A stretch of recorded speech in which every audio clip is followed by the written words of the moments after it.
Hola, bienvenidos a Entrevistas Ágora. Estamos en este momento con el sociólogo y magíster en comunicación Germán Gómez. Buenas tardes, Germán, ¿cómo está? ¿Cómo le va? Bien, profesor, muchas gracias por la invitación. Un saludo a la universidad, a este programa Entrevistas Ágora y esperar que sea un espacio de discusión y de diálogo en torno a la disciplina de la antropología. Ante todo, muchas gracias a usted por aceptar la invitación, pues aquí a la universidad. Esperamos pues que efectivamente esta conversación informal que vamos a tener pues sepa o mejor, sea bien recibida por los estudiantes y aclare algunos elementos. Quisiera empezar que nos contaran un poco ustedes sobre su experiencia, su labor como sociólogo, como un poco de su experiencia como para ir ubicando a quien nos ve, a quien nos escucha sobre pues, su trayectoria de vida y profesional. Bien, sí, pues yo soy sociólogo de la Universidad Nacional. Estudié una maestría en comunicación de la Universidad Javeriana y digamos que mi experiencia profesional y académica se ha centrado principalmente en acompañamiento a entidades públicas de distinta naturaleza que trabajan temas sociales, temas culturales y en términos como académicos, yo fui uno de los pioneros en la investigación sobre el fenómeno de la violencia en el fútbol, de las barras bravas, con la tesis de grado que se intituló La violencia en el fútbol vista a través del fenómeno de las barras bravas, y del cual hay una publicación, un libro, ¿no?, que se consigue con Siglo del Hombre y la editorial de la Universidad Nacional, ¿no? Y como te decía, también he realizado otros trabajos relacionados con el graffiti. Últimamente he estado o pertenezco a una línea de investigación, un grupo de investigación sobre los estudios sociales del metal y las músicas extremas, que son como temas que tienen que ver mucho con la cultura, con dinámicas urbanas, principalmente de jóvenes, y que se dan en estos contextos contemporáneos. Y ya como en el desarrollo de las consultorías y asesorías que yo he realizado, pues como te digo, he trabajado en en el departamento, en la Secretaría de Integración Social, en la Secretaría de Gobierno en Bogotá, acompañando un programa emblemático que se llama Goles en Paz. También he estado trabajando con la Secretaría de Cultura, con el Instituto Distrital de las Artes. Actualmente precisamente estoy ejecutando un contrato con ellos, y he trabajado también con entidades del orden nacional como la Escuela Superior de Administración Pública, y con organismos de carácter de cooperación pues, binacional, la OEI, multilateral, bueno, y todas estas cuestiones. Entonces ese ha sido como más o menos y a grosso modo algo de la experiencia profesional que yo he tenido en estos años después de haberme graduado, ¿no? Ok, Germán, muchas gracias. Quisiera que nos centráramos un poco tal vez en la ponencia, la presentación que usted hizo ahorita en la cátedra inaugural en relación como a los espacios que tienen los antropólogos para su ejercicio profesional. Y lo digo es porque, como ustedes tal vez sabrá, y pues para quien nos ve,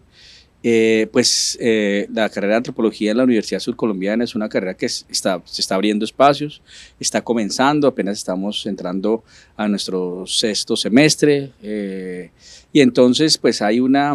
como una preocupación y necesitamos también como programa, como universidad, empezar a pensar la relación entre la antropología y los espacios de ejercicio profesional de los antropólogos, y pues digamos el trabajo que usted nos muestra, que es un estudio reciente sobre las vinculaciones laborales de los antropólogos en el país. Me gustaría que hiciera, digamos, de manera, digamos, como sucinta, como los principales conclusiones que usted considera que son muy importantes para tener en cuenta en aras de ir pensando nuestra articulación con el sector externo de la carrera. Sí, pues digamos que el énfasis de la charla que se hizo en el marco de de estas charlas inaugurales era precisamente explorar esos espacios que antropólogos y antropólogas tienen una vez se gradúan, ¿no? Y obtienen su título, tratando de ir un poco más allá de lo que tradicionalmente se conoce como el ámbito académico, ¿no? Es decir, se supone que las personas que son egresadas de las áreas en general de las ciencias sociales, de humanidades, tienen un nicho fuerte en lo que es la academia, en lo que es la investigación como tal, porque pues básicamente las disciplinas confluyen o hacen una preparación muy rigurosa en estos campos. Sin embargo, pues digamos, mi experiencia profesional da cuenta de que existen otras áreas de desempeño de antropólogos, antropólogas, en general de las personas de ciencias sociales y humanas, que permiten ampliar esa oferta o ese abanico de posibilidades que se tienen y que a veces se desconocen cuando se ingresa a la universidad a cursar estos pregrados, ¿no? Y pues yo digamos que me soporto en unos estudios que se hicieron en el año 2020 a través de una organización que pues, precisamente que se dedica a eso, a indagar por las realidades laborales y socioeconómicas de antropólogos y antropólogas, se llama Antropolab, y ellos, como te digo, hacen una encuesta con personas egresadas de esta disciplina y logran identificar una serie de nichos o espacios en donde los antropólogos y antropólogas han ejercido su disciplina una vez graduados, ¿no? Es decir, este es un estudio que se hace sobre la realidad y la práctica que tienen los antropólogos y las antropólogas, ¿no? Y una, digamos, de las conclusiones interesantes es que efectivamente un campo de acción profesional para los antropólogos y las antropólogas está en, por ejemplo, las entidades públicas, ¿no? Estatales, como para el caso, digamos, de Neiva, haciendo la claridad que el estudio se hizo a nivel nacional, pero pues, digamos, tratando de generar una homologuía frente a lo que presenta el estudio y lo que puede ocurrir aquí, digamos, entidades como la gobernación, como la alcaldía, como los museos que hayan aquí en Neiva o en Huila como departamento, y ahí hay unas potencialidades laborales para los antropólogos. Por supuesto, ellos también identifican el campo académico como un nicho también privilegiado para la realización de actividades profesionales, pero como decía en la ponencia, hay un dato que es bien interesante, y el primer lugar de ubicación laboral de antropólogos y antropólogas en el marco de esta encuesta fueron las empresas privadas. Fíjate, que es algo que desde mi experiencia como sociólogo me generó cierta inquietud en tanto para la sociología o para los que ejercen actividades o son egresados de sociología, si el nicho principal de búsqueda de trabajo es, además de la academia, el tema de las entidades públicas. En los antropólogos y antropólogas están también las empresas privadas, que es una posibilidad maravillosa que ellos tienen en el momento en que se desempeñan, ¿no? Y ahí digamos que tenemos el caso de las petroleras que contratan a antropólogos y antropólogas para los estudios que se tienen que realizar en términos de los impactos socioambientales en las comunidades. También está el tema ahorita de las constructoras que requieren la contratación del recurso o pues de personas egresadas de estas carreras para precisamente determinar los impactos ambientales y casos patrimoniales o de cuando se encuentran, digamos, estos espacios o estos sí, cuestiones arqueológicas. Contaba en la charla la experiencia que hubo en Bogotá en ese proyecto que se hizo en el sur de Bogotá, en Usme, que iban a construir unos proyectos de vivienda de interés social y se tuvo que parar porque encontraron unos... Sí, no fue el caso del profesor Virgilio Becerra, si no estoy mal, el que trabajó ese... Sí, y se paró el proyecto y se hizo un parque arqueológico en el sur de Bogotá, precisamente porque se encontraron temas de arqueología, de la cultura muisca, claro. Y eso tiene unas implicaciones significativas, ¿no? Eso, digamos, lo que usted dice es importantísimo, además porque creo que en alguna medida también contábamos que una de las cosas es que la antropología es más o menos desconocida, ¿no? En el imaginario social y demás, y que una de las dificultades que nosotros, los que nos dedicamos a estas áreas, a veces es la resistencia de los padres por decir, venga, pues usted en qué va a trabajar, dónde va a trabajar. Y creo que para los estudiantes y para los padres de nuestra región, pues creo que sería un estudio que por lo menos les daría cierta tranquilidad, que sus hijos posiblemente, además usted decía una cosa interesante, incluso puede estar ganando más que un médico,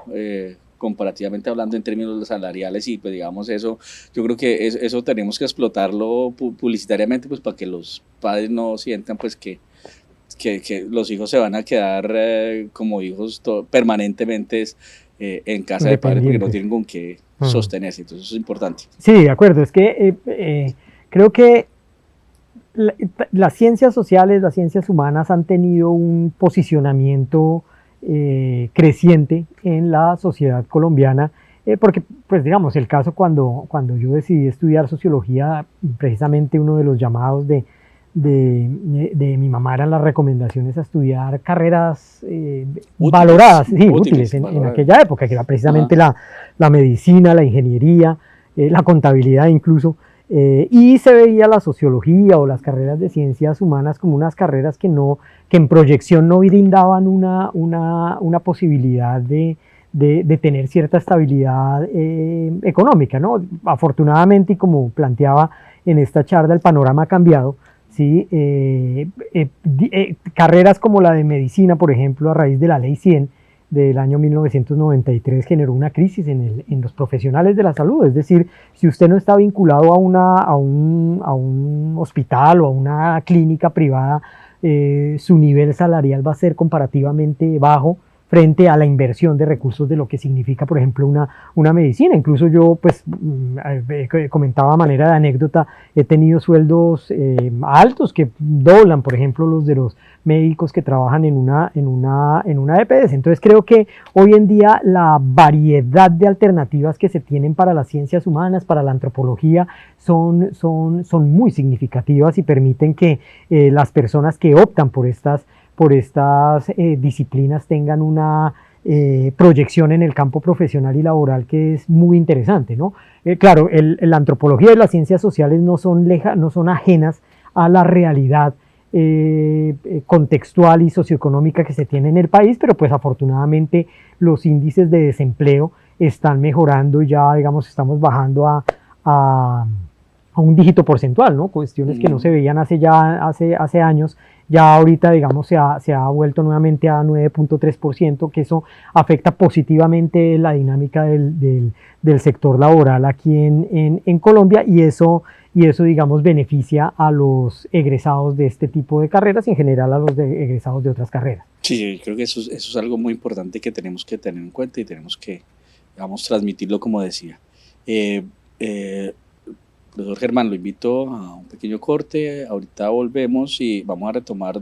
dos temas que me parece que son importantes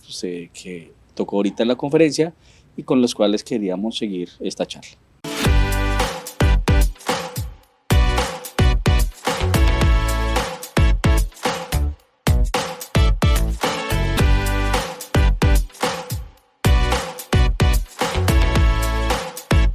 Bueno, retomamos aquí nuestra entrevista en Entrevistas Ágora con el sociólogo Germán Gómez. Estábamos terminando de hablar un tema en relación, digamos, a la formación profesional y laboral, mejor, la relación que hay entre la formación de los antropólogos y sus escenarios laborales. Usted decía algo que me parece muy importante y que en lo personal como antropólogo, en mi formación también lo he intentado hacer y también en mi ejercicio profesional, y es que yo sí considero que la antropología rinde mejores frutos en tanto que la antropología está en un diálogo permanente con las ciencias sociales. En el mundo contemporáneo creo que para entender los fenómenos sociales se necesita necesariamente de la conversación. No quiero ponerle cuñas a esta expresión porque supone ahí como posicionamientos teóricos que no me interesan, pero sí me interesa es pensar que las ciencias sociales tienen que conversar muchísimo para entender las realidades sociales contemporáneas que son muy complejas, cada vez más complejas. Y usted decía algo que me parece interesante y me parece que, si le parece, podríamos profundizar un poquito. Usted decía que los antropólogos en alguna medida teníamos como como en nuestra formación misma, esa capacidad del diálogo con otras disciplinas. ¿A qué se refiere particularmente con esa expresión? Sí, digamos que una de las conclusiones del estudio que hace Antropolab, pero también del estudio que se hace en Cali en los años 90 para diagnosticar como el estado laboral de los antropólogos, y otro estudio que hace la Universidad Javeriana frente al desempeño laboral y profesional de los antropólogos egresados de esta universidad, logró identificar que una de las virtudes que se identifican en los entes que contratan, sean entidades, como te digo nuevamente, fuera del ámbito académico, tales como entidades públicas, ONGs, empresas privadas como las petroleras, como las empresas grandes de construcción, daban cuenta que una de las características se llamarían habilidades blandas, creo, hoy en día en estos conceptos técnicos de lo que es la gestión laboral, en los antropólogos y las antropólogas era esa capacidad que tenían para generar diálogos interdisciplinares que permitían aportar en ese trabajo de equipo que requieren estas entidades, empresas y demás, ¿no? Diríamos, apelando, digamos, a estos conceptos tradicionales de la cultura popular, tendrían ese don de gentes, ¿no? Lo que llamaba Weber el carisma, ¿no? Que es algo necesario y que permite que se gesten relaciones humanas que permean precisamente las relaciones laborales, y mucho de eso está en las disciplinas de las ciencias humanas, de las ciencias sociales, principalmente antropología, sociología, porque su trasegar disciplinar hace que se tenga que entablar relaciones con humanos, con sujetos humanos, con comunidades humanas, con sociedades, ¿no? Nosotros, a diferencia de las, entre comillas, ciencias duras, no tenemos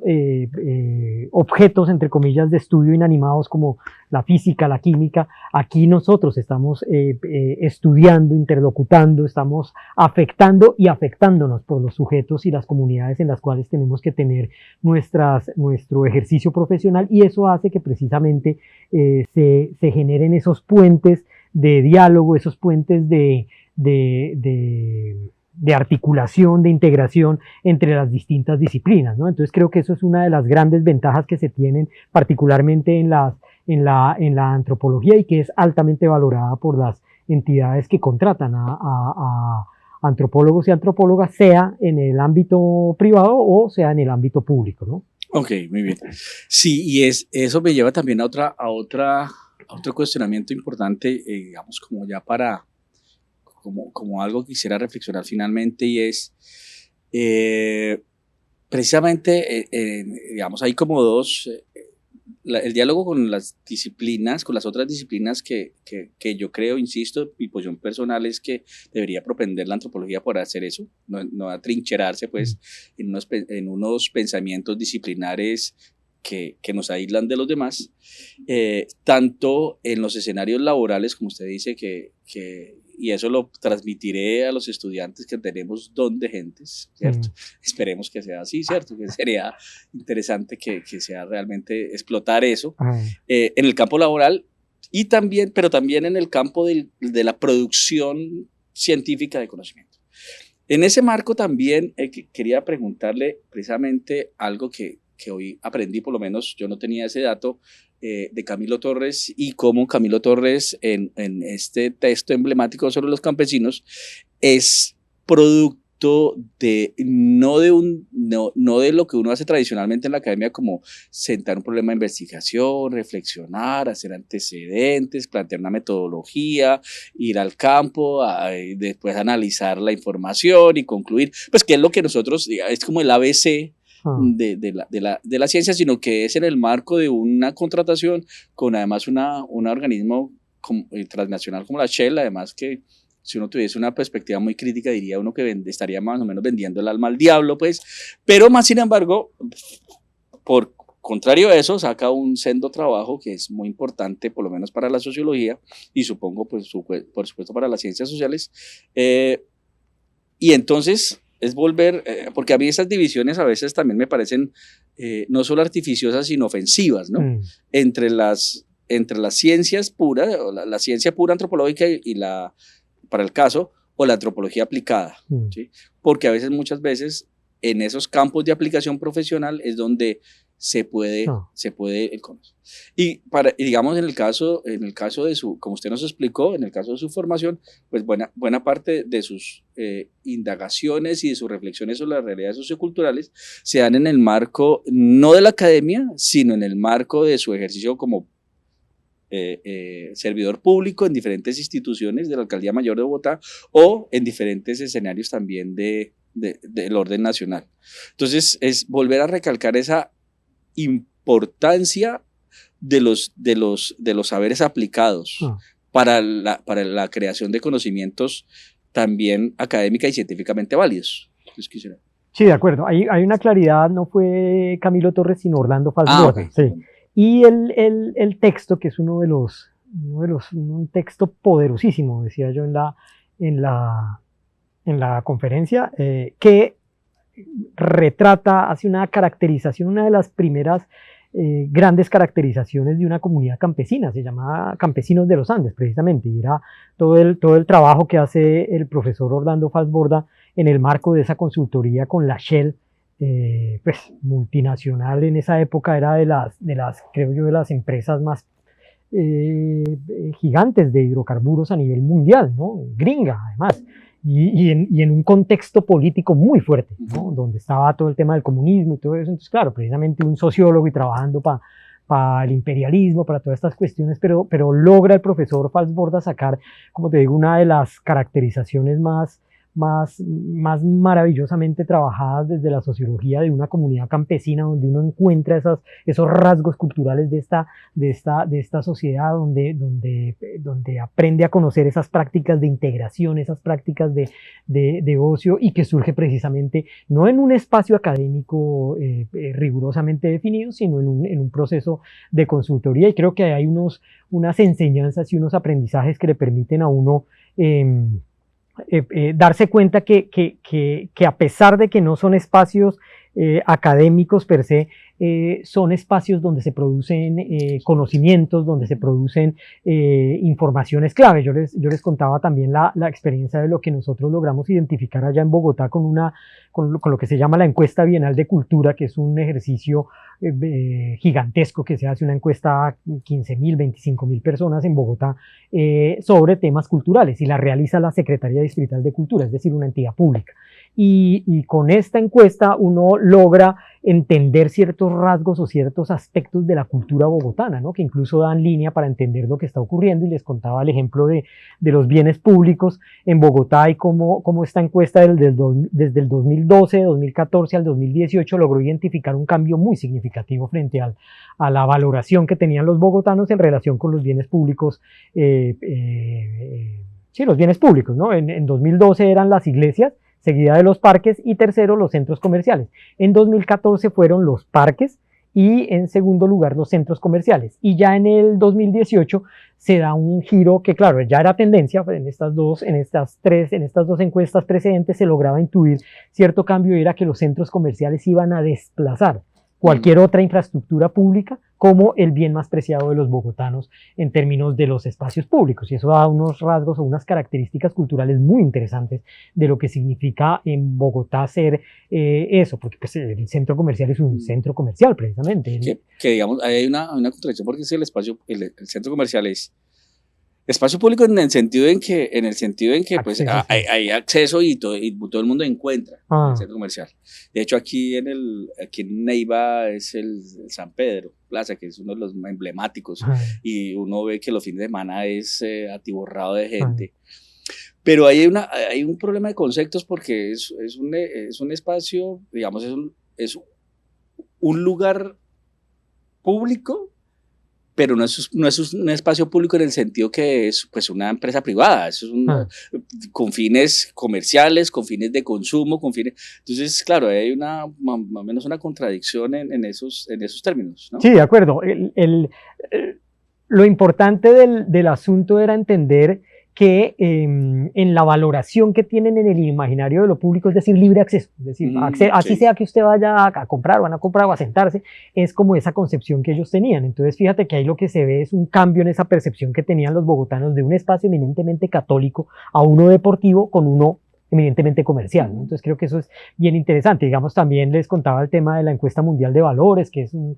un tema que hace una fundación, no es un ente académico, es una fundación, y que da cuenta de los rasgos culturales de sociedades a nivel mundial, y que permite entender cómo las sociedades se mueven entre lo tradicional y el desarrollo, y da ciertas características muy, muy interesantes para estudios que se puedan hacer desde la sociología, desde la antropología y demás, ¿no? Entonces creo que son unos espacios también que tienen una